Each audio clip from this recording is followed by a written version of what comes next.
지구로운 채식생활 진아입니다. 지난 2021년에는 우리나라 환경이 세계적으로 주목받을 만한 일이 있었는데요.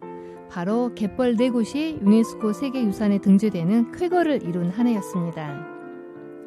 문재인 전 대통령은 갯벌의 가치를 강조하면서 이런 축사를 보냅니다. 너무 익숙하면 그 가치를 잘 깨닫지 못할 수 있다. 참 많은 의미를 함축하고 있는데요. 여러분은 어떻게 생각하시나요? 지구로운 채식생활 시작합니다. 함께 하시죠. 좋아요, 구독 사랑입니다. 자, 꽃들이 만발한 봄이 왔는데 이 노래 안 듣고 갈 순 없겠죠? 장범준의 흔들리는 꽃들 속에서 샴푸 향기가 느껴진다.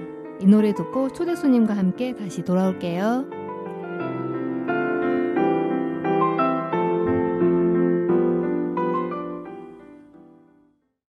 네, 안녕하세요. 제가 사실 여러 번 컨택하고 스케줄을 잡으려고 했는데 너무 바쁘신 것 같아요. 요즘 어떤 일을 하고 계시나요? 네, 안녕하세요. 새만금 시민생태 조사단의 오동필입니다. 저는 요즘에 이제 4월달과 5월달 되면은 그 도요새가 이동하는 시기예요. 그래서 도요새 조사나 그다음에 새만금 모니터링 그리고 현장 봄이 되면은 제가 이제 좀 현장 일도 하다 보니까 일도 좀 겹치기도 하고 해서 좀 4월달, 5월달은 좀 바쁜 시기고 3월달도 마찬가지예요. 그래서 좀 바빴습니다. 네. 그럼 밖에 계시는 날이 더 많으시겠네요. 네, 그렇죠. 아무래도. 네, 집에서는 안 쫓겨나셨어요? 안 쫓겨날 만큼만. 그러셨군요. 네. 자, 지금 그 새만금 시민생태조사단의 단장이세요. 단장이시는데 이 조사단이 언제 만들어졌고 또 무슨 활동을 하고 있는지 말씀 부탁드릴게요. 네, 저희 새만금 시민생태조사단은 2003년도에 초창기 때 환경운동연합에서 해양 관련 업무를 보시는 분들이 있었어요. 그분들이 환경 관련해서 새만금에 실제 전문가도 중요하지만 우리 시민들이 보는 입장의 새만금을 한번 조사해보자. 그 이유가 사실은 2000년도에 민간 합동 조사 결과 보고서가 정부에서 좀 파행으로 이루어졌어요. 그래서 실제로 조사 내용이 상당히 부족했죠. 그래서 시민들이 보는 새만금의 생물종을 보자 이런 의미로 시작됐고 2007년도 8년도부터는 이제 자체적으로 저희 순수 시민들이 모여서 계속 오다 보니까 한 20년 정도 지금 오고 있는 것 같습니다. 그러면 모니터링은 어떤 방식으로 하시나요? 저희는 모니터링은 현장에 가는 것을 원칙으로 하고 있고요. 제가 이제 새를 관찰하고 있기 때문에 주로 새를 많이 관찰하고 그리고 이제 문화팀이 또 있어요. 문화팀에서는 문화조사를 위해서 인터뷰나 현장을 찾아가는 일들도 해서 팀별로 움직이기도 하고 아니면 저희가 그 주제에 맞게 같이 움직이기도 하고 이러고 있습니다. 근데 개인적으로 새를 좋아하시는 것 같은데 그런 특별한 계기가 있나요? 새에 관심을 갖게 된 계기가 있을까요? 실제로는 제가 처음에는 고등학교 때부터 그 나무가 좋았어요. 그래서 나무 공부를 하다가 한 3, 4년 동안 공부를 하다 보니까 역시 스승이 굉장히 중요하더라고요. 스승이 없이 혼자 하다 보니까 어떤 턱에 걸려요. 그 턱이 걸릴 때 물론 식물도 굉장히 역동적이더라고요. 나중에 안 사실이지만 근데 그때는 좀 더 역동적인 게 없을까라고 하는 생각이 있어서 새를 보기 시작하게 됐고 그 결정적인 계기가 2000년도에 그 전부터 새를 보다가 도요새라고 하는 것을 2000년도에 만나게 됐어요. 그래서 도요새에 대해 흠뻑 빠지게 됐고 특히나 갯벌의 생태계의 중요한 어떤 인자잖아요. 그러다 보니까 자연스럽게 새를 특히 이제 그중에 물새를 상당히 좋아하고 특히나 그중에 좋아하는 도요새들을 많이 봐왔습니다. 도요새는 혹시 철새인가요? 도요새는 이제 갯벌에 사는 이동 철새를 통틀어서 저희는 이제 도요물대새라고 하는데 일반 분들한테는 그냥 도요새라고 하죠. 그래요. 네. 얼마 전에 제가 기사를 본 적이 있는데 네. 그 호주에서 굉장히 한국에 대해서 불만을 토론한 바가 있어요. 네, 맞아요. 그 새만금을 지금 방조제를 만들면서 다 파괴했기 때문에 네. 예전에는 그 철새들이 새만금의 하나에 잠시 거쳐가는 공간이라고 해야 되나요? 네. 이동하니까. 그런데 지금 그런 공간이 없다 보니까 호주에도 새들이 들어오지 않는다라고 해서 그러한 기사를 본 적이 있는데 맞아요. 네. 그게 이제 주로 굉장히 심했던 게 2005년도, 6년도였죠. 실제로 새만금 사업으로 인해서 붉은 어깨 도요라고 하는 도요새가 있어요. 이 붉은 어깨 도요가 호주에서 우리나라 갯벌로 찾아와서 약 10만 마리 정도의 무리를 그날 관찰을 했는데 가을철에는 그 무리를 찾지 못했어요. 근데 당시에 정부에서는 뭐라고 얘기하냐면 이 도요새들은 일부 영향은 있겠지만 많은 새들이 다른 지역으로 갈 거다라고 했지만 다른 지역에서는 새만금에 살던 30만 마리 이상에서 약 100만 마리 정도가 이동을 하거든요. 그중에 이제 한 철에 관찰되는 게 한 30만 마리 이상 되는데 그 30만 마리 이상의 어떠한 개체수도 다른 곳에 관찰이 되고 있지 않아요. 오히려 네. 주변 갯벌의 개체수가 떨어졌어요. 이게 뭐냐면 서로 서식지는 서로 생태계를 주고받고 하는 생태적 결합체거든요. 근데 결합체에서 이렇게 생각하시면 됩니다.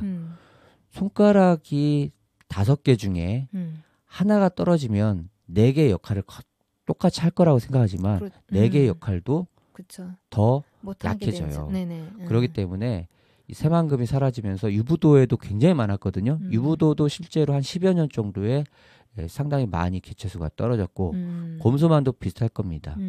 왜 그러냐면 이거는 사회에서도 똑같이 볼 수 있어요. 네. 장사하는 사람들이 같은 종목이라도 할지라도 한 가게가 있으면 또 특별한 그 어떤 장점도 있지만 더 큰 장점이 모여있는 집단의 어떤 그렇죠. 그 장점이 있거든요. 그럼 사람들은 이제 무슨 가게가 아니라 무슨 골목이라고 하죠.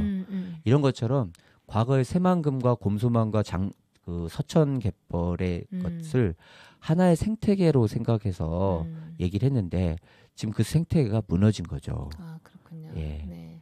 그래서 방조제는 원래 그 농사를 짓기 위한 하나의 어떤 공간을 그때 이제 쌀 부족으로 인해서 그 간척지를 만드는 그렇죠. 것에서 시작을 했던 것이잖아요. 그걸로 시작을 그런데 했죠. 식량 자급도를 높이기 위해서 한다고 했죠. 근데 지금 우리 쌀 식량 자급률은 굉장히 높잖아요. 그래서 쌀 소비가 안 돼서 사실은 거의 다 나머지 농산물을 수입하고 있는데 그것도 참 아이러니하고요. 네. 오늘 이제 수라 갯벌에 대해서 이제 얘기를 계속 나눌 텐데 수라라는 의미가 어떤 의미인가요?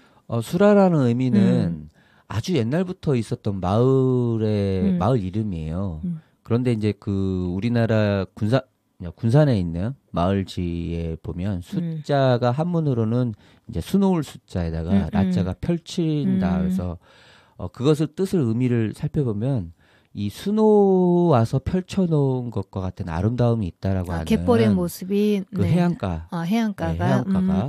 그래서 그런 이름이 있지 않나 싶고 그 이름은 뭐 저희들이 기록을 따지면 한 고려시대 때부터 이렇게 왔다라고 하는 그런 글이 있고 그래서 그런지 몰라도 과거에 60년대까지는 그 해안선을 일반인들도 갈 수 있었어요. 그런데 미군 기지 확장을 하면서 그 해안을 미군 기지에서 그 해안을 이제 막게 됐죠. 그래서 못 갔고 하지만 수라갯벌 앞까지 2005년도까지 물이 들어왔습니다. 얼마 전까지죠. 아, 그러네요. 예. 그래서 거기는 과거에도 굉장히 아름다웠고 굉장히 그 거의 6km의 해안선이에요. 그 해안선에 그 모래빛이 굉장히 펼쳐지고 조갯빛이 계속 반짝반짝 거린다는 것을 제가 얘기한 게 아니고 그 2, 3년 전에 하재에 사셨던 어머님이 그 80세 정도 되시는 아주머니가 자기가 어렸을 때 하재에서 상제, 지금의 수라 쪽이죠. 이렇게 오면서 그 모래가 이렇게 그 소나무 숲하고 주변에 이렇게 어우러진데 거기에 앉아서 모래를 이렇게 다 보는데도 자기가 생각해도 그때 당시 너무 아름다웠대요. 자기가 어렸을 때, 그 꼬마였을 때도 봤을 때. 그거를 상기해 보면 수라라는 이름은 누가 만들어도 만들었을 것 같고 실제로 수라 갯벌의 그 해안선은 사실 그 우리 최치원이라고 하는 유명한 분이 있는데 최치원의 기리는 어떤 그 자천대가 있었던 곳이기도 해요. 이 자천대라고 하는 것은 중제 정도에 위치하고 있는데요. 상제, 중제, 하제가 있어요. 그 상제, 중제, 하제가 사실은 수라갯벌과 맞닿아 있는 연안습지에 맞닿아 있는 배후습지예요. 그 배후습지를 과거에는 이용했던 거죠.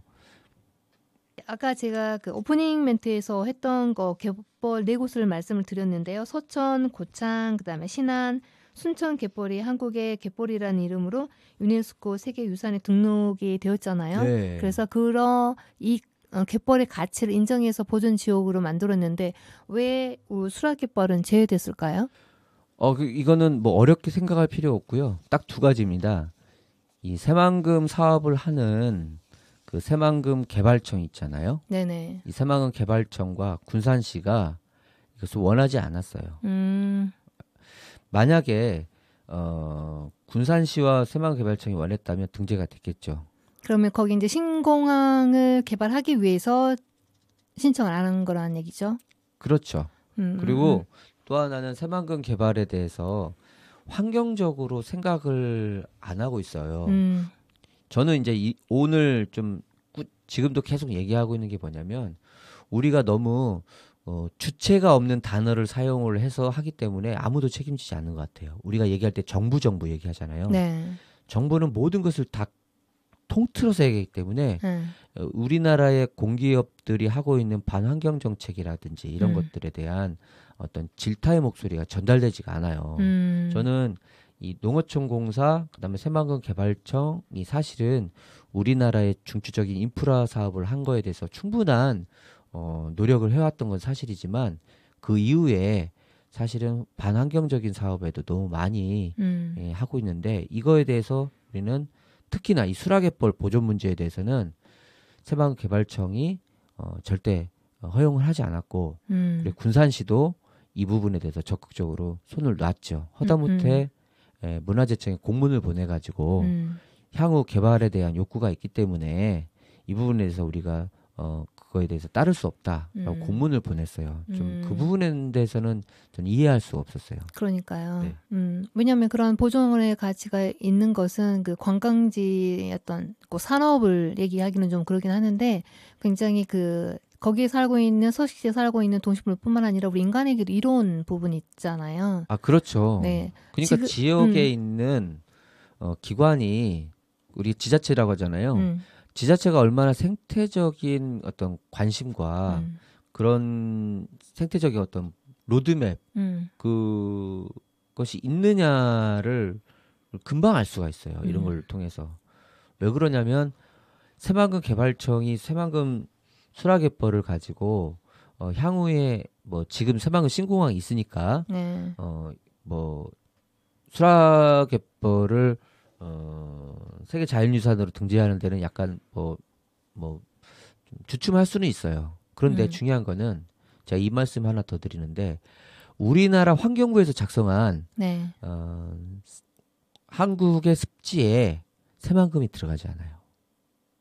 말도 안 되는 거죠. 일부러 그러면 제외시키는 거 아닌가요? 일부러 제외시키는 거죠. 그렇죠. 왜냐하면 새만금 사업은 그 방조제 이래로 지금 20년, 30년 동안 하나의 어떤 프로젝트로 각각 그 그러니까 그 대통령 선거가 있을 때마다 어떤 그 정치인들의 선거의 하나의 투표권으로서 이용되었던 부분이지 거기에 살고 있는 주민들이나 아니면 거기 살고 있는 동식물에 대해서는 전혀 배려가 없는 어떤 그런 정책이지 않았나 저는 그렇게 개인적으로 생각을 하거든요. 그렇죠. 바로 그거예요. 그러니까 우리나라가 예를 들면 환경부가 우리나라의 그 중요한 습지 중에 여러 곳이 있잖아요. 뭐 네. 한강하구도 있고 장항습지도 있고 곰소만도 있고 신안갯벌도 있고 하는데 왜 새만금 뺐냐. 새만금에 지금 현재 새들이 어마어마하게 많이 오거든요. 네. 그렇다고 보면 습지로서 뺄 수 없어요. 근데 환경부의 물어보면 답이 뭐냐면 환경부는 그곳이 어떤 개발 사업의 지정학적으로 개발에 대한 어떤 진행 중이다라는 입장이에요. 그러면 바꿔 말하면 새만금 사업이 지금 상태로 가면은 약 100년 정도 걸리거든요. 네. 그럼 100년 동안 새만금에 엄청난 생물이 있음에도 불구하고 거기는 그냥 개발 중이니까 우린 지정하면 안 돼. 이렇게 할 겁니까? 아니죠. 이건 무책임이죠. 네. 네, 저는 무책임이고 환경부가 새만금 개발청의 눈치를 보고 있고 저는 그런 부분에선 환경부가 약간 독립적이고 없는 것도 뺏어와서 보존해야 돼도 현찮은 판국에 네. 있는 것도 갖다 주는 판국이에요. 지금. 그러니까 사실 환경부가 그 환경부 역할을 못하고 있다라는 생각이 드는데 지난주에 있었던 그 방사능 오염수도 마찬가지로 그런 부분도 있었는데 그렇죠. 근데 이제 환경부가 제대로 역할을 하지 못한다는 것은 이제 사실은 또 조금 이제 좀 더 멀리 제가 나아가서는 우리 국민들은 또 책임이 있다고 생각을 하거든요. 그렇죠. 왜냐하면 우리 국민들이 관심 갖고 지켜보고 그렇지 않으면 감시하지 않으면 이제 그러한 지자체나 어떤 그 토목 관련해서 파괴할 수 있는 부분들은 얼마만큼 할 수 있는 거잖아요. 그렇죠. 그러니까 시민들이 눈을 크게 뜨고 지켜봐야지, 노려봐야 돼요. 감시를 해야만이 마음대로 할 수는 없을 거라는 생각이 들고요. 맞아요. 그게 굉장히 중요하다는 게 한 실례를 말씀드리면 제가 며칠 전에 일본을 대마도를 갔다 왔는데 일본에는 수달이 멸종했어요. 수달이 없었던 게 아니고 있던 수달이 멸종했는데 얼마나 하천을 정말 철저하게 개발을 했는지 수달이 다 멸종해 버렸단 말이에요. 그러는 와중에 물론 일본의 어떤 건설에 대한 어떤 자기네들의 풍토가 있어요. 그것을 뭐 굳이 따지자는 건 아닌데 그런데 어찌됐든 지금 그들의 어떤 수달을 멸종시키기 위한 어떤 하천 개발이 있을 때 국민들이 말하지 않았 결과죠. 똑같습니다. 우리나라도 지금 우리나라의 하천 개발이라든지 새만금과 같은 연안 습지를 개발하는 데 있어서 그 지자체가 전혀 무책임하고 또 하나는 국민들이 우리는 비어있는 산업단지보다 현재 남아있는 갯벌을 원한다라고 얘기를 해야 돼요. 네, 그렇죠. 그 얘기를 해야 정말 필요할 때 쓰면 되는 거잖아요. 우리가 어떤 갯벌이라고 하는 것은 무궁무진한 자원이고 지속가능이라는 저는 개발하는 사람들이 지속가능이라는 단어를 아주 귀에 못이 박히게 쓰거든요. 근데 그분들이 하는 행태는 지속가능이 아니고 네. 다 일시적 개발에 대한 어떤 초점이 맞춰져 있어요. 그러면서 꾸준히 지속개발이라고 하는데 지속개발이라는 단어를 어떻게 쓰냐면 이곳은 정말 중요해서 우리가 이것을 꼭 보존해야 된다고 하니까 지속가능이라는 단어를 쓰면서 이것의 개발에 대한 어떤 면죄부를 가져가려고 한다는 거에 대해서 지속개발을 너무 남용하고 실제 맞지도 않는 상황에 대해서 계속 쓰고 있더라고요. 개발과 지속가능한 어떤 것은 전혀 같이 맞지 않죠. 다른 방향으로 가는 것이죠. 그렇죠. 그거 지속가능에 대한 예를 잠깐 하나 든다면 미국 같은 경우는 그 총포를 허가하면서 사냥협회가 아주 굉장히 힘이 있어요. 네. 이 사냥협회에서 환경보존단체에 후원금을 줍니다. 그 이유가 뭔지 아세요? 왜냐하면 그거 반대하지 말라는 거겠죠? 아니요. 다른 이유예요. 우리가 누리고자 하는 지속가능을 실천하는 거예요. 뭐냐면 우리가 지속 가능하게 사냥을 하려면 서식지가 남아야 된다라고 하는 논리예요. 그러니까 너희들이 서식지 보존운동하면서 우리가 도와주는 거죠. 대신에 자신들은 사냥이라고 하는 스포츠를 즐기는 거에 대해서 이 서식지가 보존되기를 원한다는 거죠. 좀 생각 차이가 있네요. 그렇죠. 그러니까 그것이 바로 이제 말하는 지속 가능한 얘기라는 얘기죠. 그럴 때 지속 가능을 쓰는 것이지. 네. 서식지가 사라지는데 지속 가능 씁니까? 그렇죠. 말이 안 되는 거죠. 네. 그러면 지금 마지막 남은 수락 갯벌에다가 지금 신공항을 짓는다는 얘기죠. 지금 이때 상황이 어떻게 되고 있나요? 지을 예정인가요? 아니면 이게 지금 현재 상황이 정확하게 어떤지. 정말 우리나라가요. 이 사실은 법을 무력화하는 것을 국민은 정말 죄도 없는데 항상 국가가 뭐라고 하냐면 국민한테 법을 지켜라 하고 법을 지키지 않으면 쇠고랑을 채우죠. 그런데도 불구하고 정말 법을 안 지키는 곳이 정부 기관들이에요. 한 가지 예라 국토부가요. 환경영향 평가라고 하는 법의 테두리가 분명히 있어요. 그래서 네. 환경영향 평가를 하는 거거든요. 네. 그 환경영향 평가를 뭐 자세히 말씀드리면 뭐 간략하게 말씀드리면 뭐 초안 비슷하게 전략 환경영향 평가서를 만들고 그 이후에 환경영향 평가서를 해요. 네. 그러니까 전략 환경영향 평가서를 하고 환경영향 평가서가 나오기 전까지 개발에 대한 시작을 하면 안 됩니다. 네. 왜 그런지 하면 그렇죠. 환경영향 평가는 환경을 이 사업을 함으로써 환경적 피해가 큰지 안 큰지를 판별하라고 하는 건데 네. 얘네들은 그걸 요식행위로 생각하는 거예요. 내가 개발할 건데 어차피 법에 있으니까 그냥 시기적으로 하고 말 거야. 근데 우리는 그냥 개발해. 이건 정부 기관이 법을 완전히 무력화시키는 것이고 그 법을 따르지 않는 것도 불법인데 그 불법과 편법의 그 사이를 넘나들면서 불법을 제한하고 있어요. 그럼 이 수락개발 신공항 건설을 하겠다는 것은 환경영향 평가를 거치지 않고 개발이 시작되었다. 아니 마무리되지 않고 지금 국토부가 네. 턴킨 방식으로 공사를 진행하려고 하는 거예요. 진행하려고 하는 거예요? 그렇죠. 사실은 그러면 안 되잖아요. 그렇죠. 아니 결과서가 안 나오는데 진행한다는 게 말이 됩니까? 그렇죠. 그러면 쉽게 말하면 부모님 장례식 위원들이 뭐 위원이 뭐 가족 단위 뭐 할 수 있겠습니까? 장례식에 대한 절차나 이런 것들을 가족들이 이야기하지 않고 그냥 장례식장에서 장례 치르고 다 끝내고 우리 이렇게 할 건데 어차피 이런 거예요. 어차피 화장하실 거잖아요. 네. 그럴 줄 알고 화장했는데요. 이렇게 물어보는 거예요. 네. 그러면 환경영향평가는 환경부에서 하는 건가요? 국토부하고 어떤 관계 있나요? 지금 국토부가 우리나라의 환경영향 평가의 가장 큰 문제인데요. 사업자가 환경영향 평가를 하게 돼 있습니다. 사업자가요? 예, 그건 맞아요. 네. 그런데 사업자가 돈을 주고 또 사업 환경영향 평가를 하는 기관한테 맡겨요. 그럼 그 기관은 그 관리 책이 나오기 전까지 사업 추진하는 사업자한테 계속 의뢰를 하고 받을 거 아니에요. 그러니까 환경영향 평가서가 상당히 곤욕스러운 상황이 올 수가 있죠. 그걸 방지하기 위해서 저는 환경영향 평가서는 당연히 사업자가 추진을 하되 돈에 대한 예치는 환경부로 해야 된다고 봐요. 돈을 환경부로 예치하고 그 환경영향 평가서에 대한 관리 감독 잘 됐는지는 환경부가 보면 돼요. 그렇죠.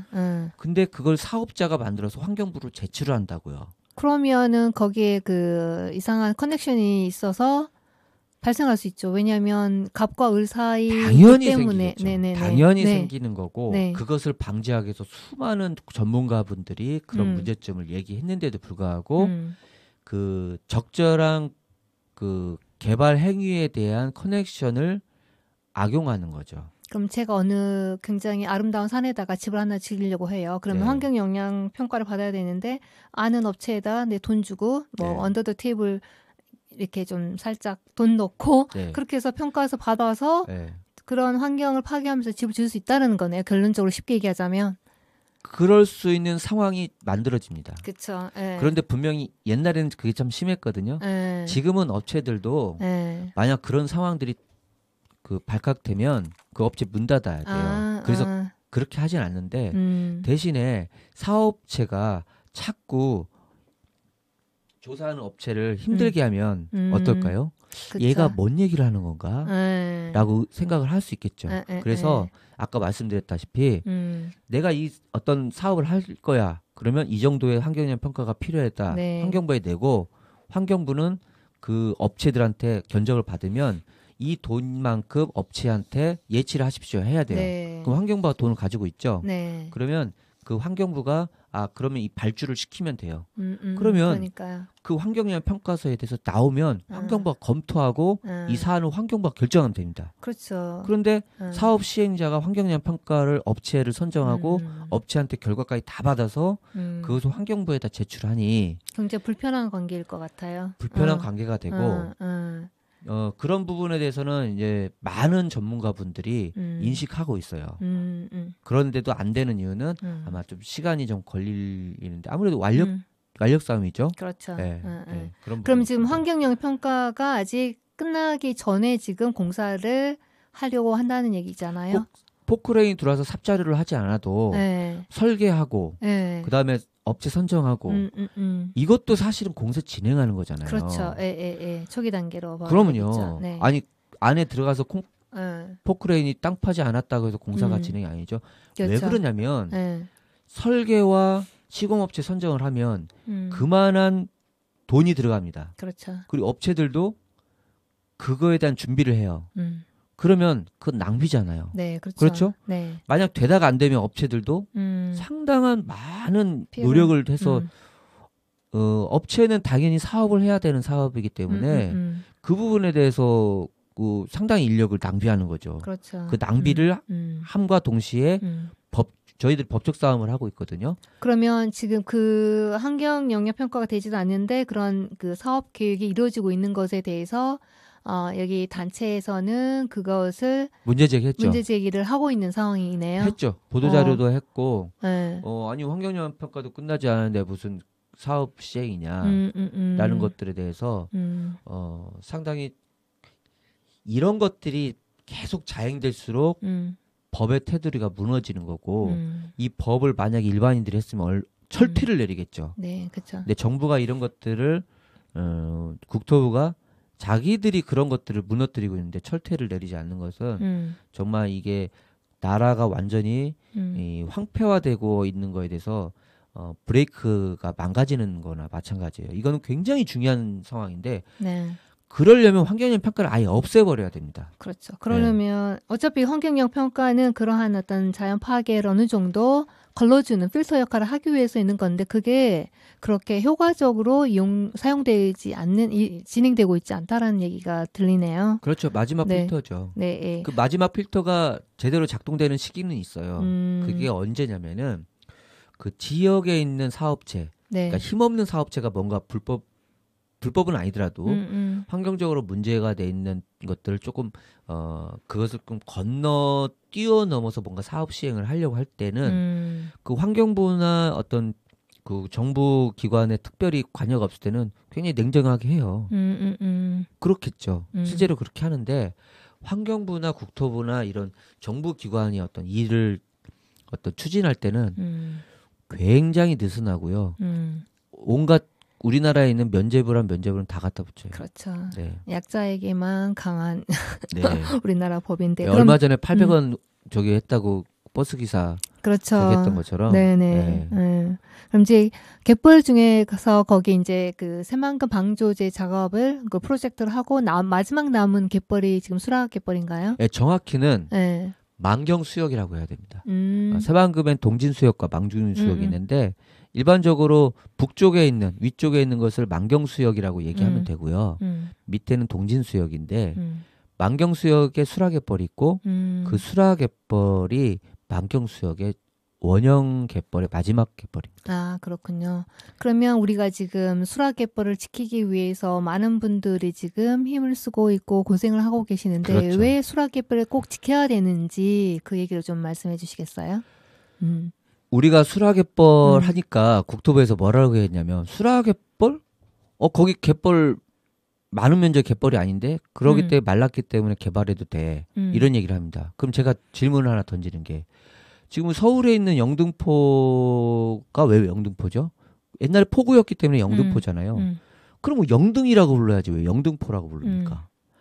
수락갯벌이었기 때문에 우리가 수락갯벌이라고 부르는 거예요. 그리고 수락갯벌에는 실제로 갯벌도 있고요.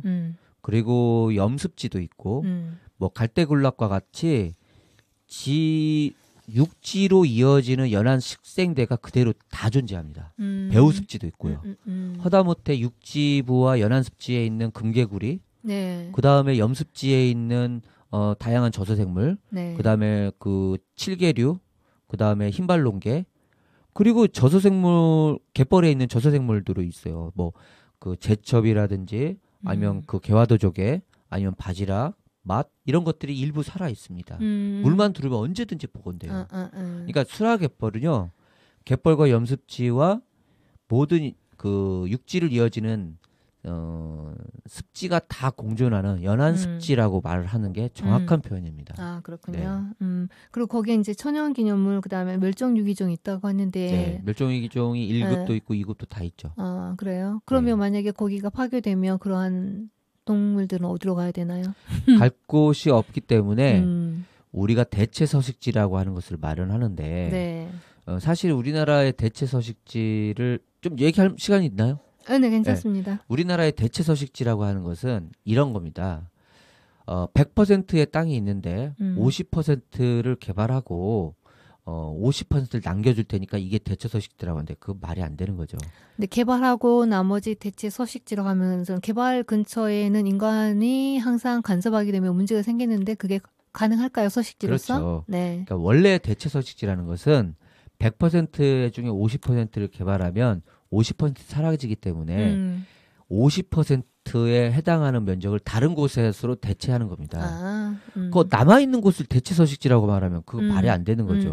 그럼에도 그게 허용됐던 이유가 워낙 광범위한 곳을 개발할 때 여기 정도는 개발해도 다른 곳이 충격이 좀 덜하기 때문에 그것을 대체 서식지라고 하는 이미지를 줬어요. 그런데 재미난 거는 새만금 수락갯벌을 개발할 때 그 환경영향 평가를 단계별로 받습니다. 그런데 예를 들어서 새만금 3단을 개발할 때는 수락갯벌이가 대체 서식지다 해놓고 수락갯벌을 정말 개발할 때는 옆이 대체 서식지다. 그리고 옆을 개발할 때는 어떻게 하겠어요? 나갈 데가 없죠. 나갈 데가 없으니까 어디요? 저 넘어가 대체 서식지다. 그건 말이 안 되는 거죠. 그러면 그러니까 대체 서식지라는 곳이 결국은 나중에 없어져요. 그렇죠. 돌고 돌아서 예를 밀려서 이렇다고 하면 인정을 해줍니다. 네. 대체 서식지를 우리가 나중에 훼손되지 않도록 국가 차원으로 습지 보존 지역을 지정하겠다 하면 그쵸. 이게 딜이 돼요. 네네네. 그런데 지정도 안 해주면서 말로만 너 나중에 도와주면 100만 원 줄게. 어저께 가보니까 너 나한테 뭐라 했지? 어제 100만 원 준다는 거 취소. 이런 거예요.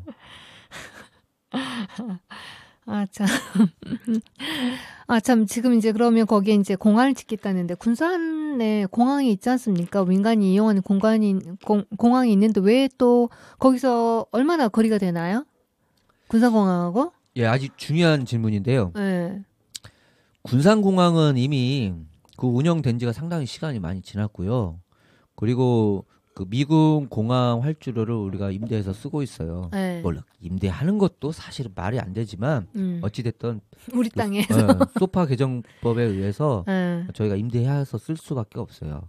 그럼에도 불구하고 거의 뭐 불편한 점은 없습니다. 왜 그러냐면 김포공항이나 우리가 국제공항 여타의 서울 지역에 있는 영등 뭐 다른 국제공항에 비해서 비행기 뜨고 내린 숫자가 하루에 뭐 2편, 3편 그래요. 얼마나 필요하다고요. 그래서 사실 서울 노선도 이미 다 폐쇄가 됐고 돈이 안 되니까 제주 노선은 상당히 흑자 노선입니다. 제주 노선만 잘 돼요. 네. 그런데 그 군산공항으로도 전혀 문제가 안 됐는데 지금 현재는 수락갯벌이 과거부터 유보용지로 남아 있었던 이유가 끊임없이 미군이 그 미군 공항 확장을 하는 데 있어서 계속 정부에 내부적으로 상당히 그 요구를 한 모양입니다. 그러다 보니까 이 새만금 신공항을 자기들의 공항 확장 부지로 어느 정도 계획을 잡고 있었던 거죠. 이제 그런데 이 새만금 신공항 부지 수락갯벌에다가 미군이 땅만 달라고 하면 아마 여론이 가만히 있질 않겠죠. 그렇죠. 네. 그동안 미군한테 그 좋은 갯벌해서 미군한테 줘. 그래서 이 방법을 타개한 것이 바로 이거 민간공항 지어준다 라고 하는 포장지만 민간공항인데 그 안에 뜯어보니까 미군이 쓸 수 있는 미군만 좋아하는 음식만 들어있는 거예요. 분명히 과자에는 대한민국에서 봐는 식품이라고 썼고 뭐 먹는 거라고 했는데 딱 뜯어보니까 한국 사람 못 먹는 것만 있는 거예요. 그게 왜 그러냐면 우리 전라북도에서 수도 없이 방송에서 뭐 그 동남아시아의 허브니 뭐니 다 해놓고 실제로 그 내용이 어떻다라고 하는 건 정확히 한마디도 한 적 없어요. 그래서 저희가 말씀드리자면 기존에 있는 군산공항보다는 활주로가 더 짧아요. 네. 그리고 지금 무안공항에 있는 그 비행기 계류장이 45대거든요. 5대밖에 안 돼요. 그게 무슨 허브공항입니까? 그러니까요. 거기다가 그러면 민간공항이라고 했는데 그럼 관제는 누가 하냐? 미국이 한대요.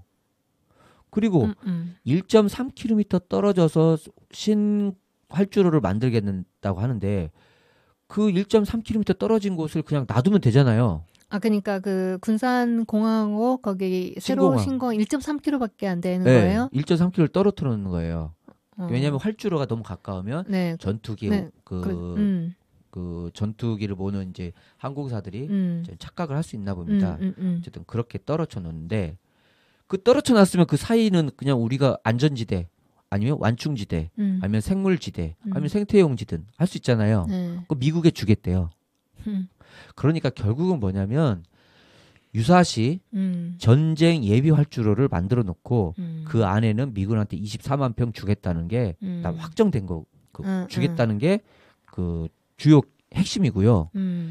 초창기 전략환경적 평가서에서는 초창기 문건에서는 이 미군한테 24만 평 주겠다는 게 들어있지 않았어요.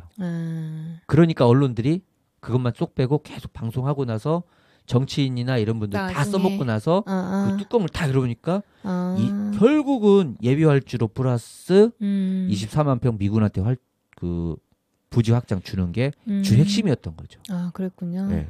그럼 많은 사람들이 그 뭐 전라북도의 무슨 허브 이제 제주도를 포함해서 이게 국제공항은 아니죠? 지금은 국제공항 아니죠. 아니죠. 그냥 국내선으로만 이용할 거잖아요. 근데 기준이라는 게 국제선을 띄우면 국제공항이 되는 겁니다. 그래도 기준에 처음에 지을 때 여기는 국내선 공항, 여기는 국제선 공항 그렇게 어떤 기준이 있는 것은 아니에요? 그 기준이 있지만 만약 그 기준이 바뀔 수도 있잖아요. 예를 들면 김포공항 같은 경우죠. 네. 김포공항 지금도 뭐 외국 것도 뜨지만 대부분 국내선이 많이 뜨잖아요. 그것처럼 그렇게 하는 거고 그리고 어떤 사람들은 이래요. 거봐라. 미국을 우리가 빌렸으니까 미국 걸 빌렸으니까 우리가 불편하지 않느냐. 우리 공항이 있어야 된다고 하는데 그것은 말도 안 되는 겁니다. 미국이 통제를 하는데 왜 그러냐면 이 얘기 해드릴게요. 1.3km 떨어져 놓는 이유가 있습니다. 그것은 미국이 예비 활주로를 통제하겠다는 거예요. 그러면 결론은 뭐냐? 중국행은 한 대도 못 듭니다. 그럴 수 있겠네요. 미국이. 그럴 수 있는 게 아니라 그거 문건에 나와 있어요. 군산시가 미군 기지한테 우리 중국항을 한번 띄워보려고 하는데 좀 뭐 우리 허락해 주세요. 그랬더니 미국이 절대 안 된다고요. 당연하죠. 그렇죠. 왜냐하면 대중국 견제를 하고 있고 서로 지금 계속 돌을 던지면서 하고 있는데 그럼 1.3km 떨어져 있다고 해서 안 되는 것이 없죠. 네. 똑같이 적용됩니다. 중국행은 한 대도 안 돼요. 여러분 선생님 생각을 해보시면 우리가 동남아 못 가서 우리가 안달이 났습니까? 우리나라의 무안도 그렇고 갈 수 있는 곳이 엄청 많아요. 우리나라에 지금 15개의 국내선 공항이 있는데 그 10개 이상이 적자잖아요. 그것도 그렇죠. 뻔하게 적자가 나온다는 건 아는데 저는 경제적으로 사람들이 따지는데 군산공항의 경제적인 파급 효과가 있으려면 반드시 중국 노선이 돼야 됩니다. 그런데 반드시 중국 노선은 안 되는 신공항을 왜 만듭니까? 그러니까요. 1.3km 떨어진 이유가 소파 개정법 안에 그 활주로를 집어넣기 위해서 그런 거예요. 그렇군요. 만약에 신공항이 아니고 수라깃벌이 아니고 다른 곳이면 소파 개정법 안에 밖에 외부에 있기 때문에 미국이 그 중국 노선 안 돼 이렇게 할 수가 없어요. 그렇죠. 그래서 그런 건데 일반 사람들은 그것도 모르고 왜 신공항 만드는데 반대? 그럼 그 적자 노선에 대해서 그 사람이 돈 줄 것도 아니잖아요. 우리의 세금이잖아요. 그리고 또 재미난 건요. 네.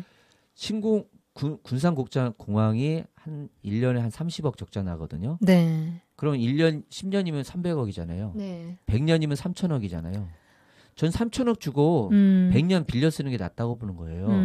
왜 그러냐면 신공항을 만들겠다고 하는데 미국만 도움 주는 꼴인데 8천억 이상이 들어요. 이거 바보짓 아닙니까? 그러니까 그냥 3천억을 100년간 우리가 무상으로 쓰는 게 좋아요. 네. 저는 우리나라 땅을 미국에다 줬는데 다시 3천억을 주고 우리가 신공항 활주를 무상으로 쓰는 게 낫지 않냐? 이거 대단한 발상 아닙니까? 그러니까. 네, 우리 땅을 우리가 무상으로 쓰겠다. 네. 자, 오늘 좀 시간이 많이 흘러서 좀 잠시 음악을 듣고 우리가 계속 이 이야기 나눠볼 텐데요. 자, 캠페인송 저희가 이 지구로운 채식생활에서 매일 들려나가는 노래가 있어요. 혹시 우리 지구로운 채식생활 한번 들어보신 적 있으신가요? 아직 못 들어봤어요. 아유, 들어보세요. 정말 좋습니다. 그리고 많이 공유, 사랑 부탁드리고요. 자, 캠페인송인데요. 지구로운 채식생활 캠페인송 한번 들어볼게요. 그룹 2AM의 자연을 부탁해요를 듣고 다시 오동필 단장님과 얘기 계속 나눠보도록 하겠습니다.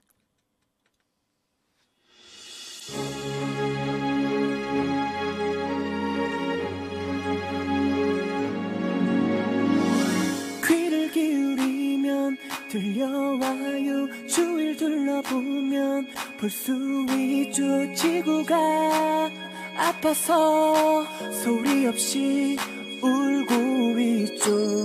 작은 마음들이 모여서 지구가 숨쉬고 살아나죠. 이제는 우리가 이곳에서 행복해야 해. 함께 지켜가요. 아름다운 세상 건강한 자연 우리 같이 만들어요. 함께 지켜가요. 어렵지 않아요. 너와 내가 우리 함께 작은 마음들이 모여서 지구가 숨쉬고 살아나죠. 이제는 우리가 이곳에서 행복해야 해. 함께 지켜봐요. 아름다운 세상 건강한 자연 우리 같이 만들어요. 함께 지켜가요. 어렵지 않아요. 너와 내가 우리 함께 너와 내가 그리고 우리 함께 지켜요. 듣기 좋은데요? 저 이 노래 굉장히 좋아해요. 네. 그래서 지구로운 채식생활의 캠페인송으로 넣습니다. 네. 너와 내가 우리 함께 자연을 부탁해. 자연이 울고 있어요. 이런 내용이거든요. 네. 얘기 계속 들어간 거죠? 근데 마이크 안 들리는데요? 제 목소리 들리나요? 잘 들리고 있습니다. 그래요? 네. 이런 실수도 있죠? 제 목소리 들리죠? 네, 계속 그럼 진행을 할게요. 자, 캠페인송 2M을 잘 들었다고 생각하시고 아마 계속 저희 지구로운 채식생활 방송을 들으신 분들은 이 노래가 흥얼거릴 것 같아요. 흥얼거리는 것을 넘어서 우리가 자연을 위해서 무엇을 할까? 자연이 부탁한다고 우리에게 얘기하고 있습니다. 자, 계속 오동필 단장님하고 얘기 이어가 보겠는데요. 지금 세종시 환경구 청사앞에서 새만금 공항 철회 촉구 틈막 농성을 하고 있다는 얘기 들었어요. 네. 지금 그게 지금 이제 그 새만금 공항을 철회하는 그러한 농성이죠. 네. 언제부터 시작했고 누군가 지금 거기 참여하고 있는지. 그 장소에서 지금 진행하고 있는 건 413일이 지금 넘었고요. 413일이요? 네. 1년이 넘었네요. 네, 1년이 넘었고 그리고 저희가 그렇게 가기 전에 사실은 한 3군데 정도 바꿨죠. 장소를요? 예, 우리가 지금 세종에 있지만 그 전에는 전주에도 있었고, 그다음에 세종청사 후문에도 있었고 정문에도 있었고 한 3번 정도 옮겼습니다. 혹시 쫓겨난 거죠? 일정 부분 일단락돼서 접은 것도 있고요. 전략상으로 장소를 옮긴 것도 있고, 그리고 우리가 너무 멀리 있으니 약간 접고 또 다른 방식의 투쟁에 집중하자는 의견도 있었지만 우리 군산 신공항 문제뿐만 아니라 지금 제주도 가덕도 제주도 가력도 제2공항 그렇죠. 그러다 보니까 이 장소가 하나의 다른 국제공항들의 어떤 그러니까 문제점을 이야기할 수 있는 베이스 캠프처럼 활용할 수도 있고, 우리가 계속 투쟁하고 있는 것들을 계속 사람들이 공유하고 해야만 이 싸움을 계속 이어갈 수 있다라고 하는 어떤 논의를 통해서 유지하고 있는 겁니다. 이제 그것과 별개로 보면은 세종시 청사 앞에 엄청난 배너라든지 현수막이라든지 네. 투쟁하는 그런 사진들을 곳곳에서 봤어요. 아마 세종시 시민들은 굉장히 불편할 것 같다는 생각이 드는데 그건 감수해야 되지 않을까. 같이 함께 공존하기 위해서는 그런 네. 생각을 해봅니다. 그렇죠. 그런데 네. 사실 시민들이 불편한 점은 없어요. 네, 불편한 점은 없고 뭐 예를 들어서 뭐 길을 막거나 뭐 이런 게 아니기 때문에 네. 뭐 전혀 그런 점은 없습니다. 네. 자, 얼마 전에 그 황용 감독님 이제 군산에서 우리 이제 전라북도 출신이시죠? 자, 네. 황용 감독님께서 만든 영화가 있는데 수라, 그러니까 수라 갯벌을 주제로 한 영화 같은데 제가 인스타에서 보니까 많은 사람들이 그 각각 지역에서 그 영화를 보고 우는 사람들, 굉장히 가슴 울리는, 심금을 울리는 그런 영화였다. 굉장히 수라갯벌에 대한 애착이라든지 그 새로운 어떤 수라갯벌에 대한 새로운 어떤 시각, 그리고 우리가 그 수라갯벌을 지켜줘야 한다라는 그런 메시지를 제가 많이 봤어요. 네. 근데 저도 그 영화를 좀 보고 싶은데 지금 우리 전주에서는 상영한 적은 없는 것 같아요. 언제 계획이 있는 건가요? 지금 뭐 황윤 감독님이 이 만드신 수라 갯벌과 새만금 싸움에 대한 어떤 정리를 해주셨다고 생각하는 그 영화가 지금 사실은 뭐 수원이니 경상도 쪽도 네. 수원이니 울산이니 그다음에 뭐 남원 그다음에 서울 근교 부산 그다음에 군산 굉장히 많은 곳에서 그 사실 이제 네. 그 영상이 그 상영됐죠. 상영이 됐고요. 네. 그 황윤 감독님이 말씀하시는데 과거에는 전국에 있는 그 다큐멘터리를 틀 수 있는 영화관에 일단 한번 틀고 네. 그리고 나서 이제 앵콜이 있으면 그 다른 지역에서 이렇게 틀고 하는 방식이 있었는데 네. 처음에 대부분 우리나라의 다큐 감독들이 굉장히 좋은 작품을 많이 내는데도 불구하고 그런 것들이 단 일주일 만에 다 사장되는 것들이 굉장히 많아요. 네네. 그런데 이 새만금 수라갯벌에 대한 애착도 있고 많은 사람들한테 이 수라갯벌에 대한 보존 가치라든지 이 싸움의 의미를 좀 전달하기 위해서 그렇기 전에 그곳을 먼저 보자고 하는 지역에 먼저 틀어주자. 요청이 있으면? 네, 그래서 전국을 지금 상당히 바쁘게 틀고 있고 그리고 자기는 봤는데 자기 주변 사람들한테 이걸 보여주고 싶자고 할 때 지금 6월 이후로 계획을 잡고 있대요. 전국에서 이제 전국 동시 개봉을 하려고 하는데 6월 달 되면 그때 그 많은 사람들이 함께 보자라고 하는 전략을 세워서 지금 하고 있기 때문에 네. 아마 전주에서는 6월 중에 볼 수 있는 기회가 있지 않을까 생각이 듭니다. 네네. 근데 이제 그 수라 영화에 오동필 관장님이 출연하신 것이죠. 근데 어떻게 황용 감독님하고 같이 작업을 하시게 된 건가요? 네, 저희는 계속 새만금의 정기 모니터링을 하다 보니까 한 6, 7년 전쯤에 새만금에 이제 군산에 이사 오셨어요. 그런데 새만금을 과거에 한 20여 년 전, 사실은 15년 전쯤에 어떤 영상들을 좀 작업을 하시다가 그 새만금에 사시는 어부 한 분이 돌아가시는 바람에 그 슬픔과 어떤 자책 뭐 이런 문제들이 있어서 그 영상들을 놨다고 합니다. 근데 6, 7년 전에 군산에 우연스럽게 이사가 오고 그런 와중에 저희들을 만났죠. 그래서 네. 제가 이제 새만금에 대한 정말 무궁무진한 어떤 생태적인 어떤 그 정말 장관인 장소가 많다. 그리고 지금도 많은 새들이 찾아오고 했는데 그거에 대해서 좀 놀라셨나 봐요. 그러니까 이미 모든 장소가 다 죽은 줄 알았는데 아직도 이런 많은 새들이 와. 그래서 그때 저새 한 150여 마리 정도가 앞에서 먹이를 먹는 모습을 보여줬는데 상당히 인상이 깊으셨는지 그 이후로 그 과거에 포기했던 새만금 영상을 다시 시작하게 됐고 그와 동시에 그때 이제 수라갯벌 보존 운동이 한창이었어요. 네. 저희가 싸움이 벌써 2년이 됐거든요. 네. 그러다 보니까 언제까지 이걸 영상을 작업할 수 없잖아요. 그래서 수라갯벌 보존 운동과 관련돼서 그 시기에 맞춰서 마무리를 지어야겠다라고 하는 의지를 들었어요. 그랬군요. 그러면서 같이 촬영을 하면서 즐거웠었던 일이나 힘들었던 일, 어떤 에피소드라는 게 있을까요? 사실 힘들었던 건 없고요. 대신에 이제 좀 저도 좀 미안하게 많이 도와주고 싶었었는데 제 일정하고 겹칠 때는 못 도와주니까 그런 부분이 있고 근데 그리고 이제 막바지에는 시간을 제가 많이 할애해야 되니까 그 부분은 좀 불편한 점은 있었어요. 네. 그래도 굉장히 의미 있는 일을 두 분이 하셨던 것 같아요. 그런데 그 영화를 보신 분들은 알겠지만 제가 나오는 게 그렇게 많진 않아요. 그래요? 왜 그러냐면 네. 새만금 수락갯벌 보존운동이라고 하는 수락갯벌 내용을 하기 전에 저희만 있는 게 아니라 저희가 그 비빌 언덕이 있었지 않겠습니까? 그 벌써 20여 년 전에 그 수경 스님이라든지 아니면 지금 보면 문견 신부님이라든지 기타의 많은 사람들이 삼보일배를 하시고 또 부안 사람들이나 기타의 여러 어민분들이 그 수많은 싸움을 해왔어요.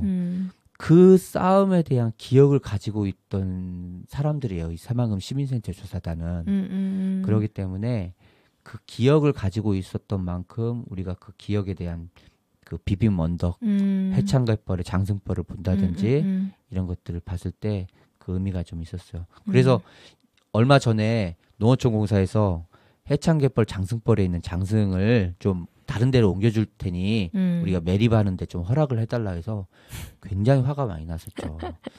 그 세상에 의미라고 하는 것들이 있는데 예를 들면은 내가 정말 예쁜 개를 키우고 있는데 그 개를 내가 가져갈 테니 안 된다고 하겠죠.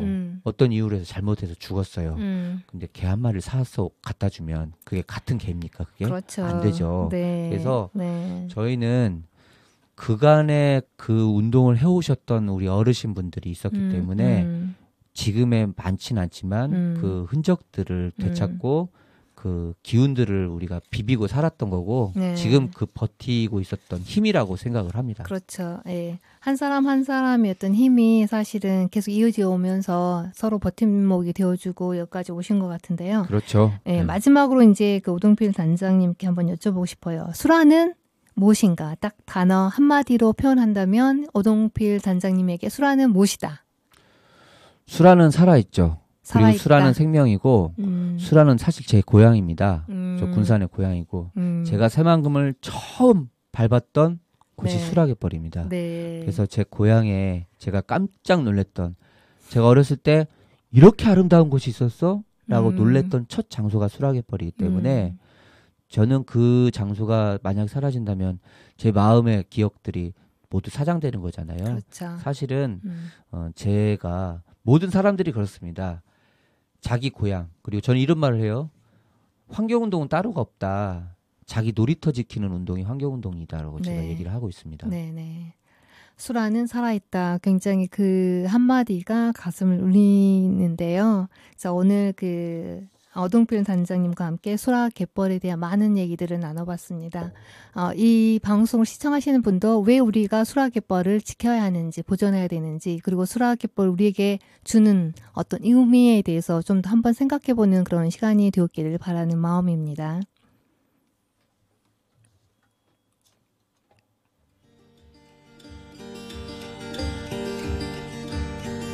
Well, I'm gonna get through this world the best I can if I can. 자, 막대한 양의 이산화탄소를 흡수하고 천연기념물과 멸종유기종 그리고 수많은 생명체의 서식지인 수락갯벌 보존할 가치가 없는 것일까요? 유한한 지구에서 무한한 경제 성장이 가능한 것일까요? 이제 우리는 이 질문에 답해야 합니다. 진아의 지구론 지식생활 다음 주 금요일에 더 유익한 내용으로 다시 돌아오겠습니다. 여러분의 댓글과 좋아요는 저에게 아주 큰 힘이 됩니다. 꼭 눌러주실 거죠? 사랑합니다.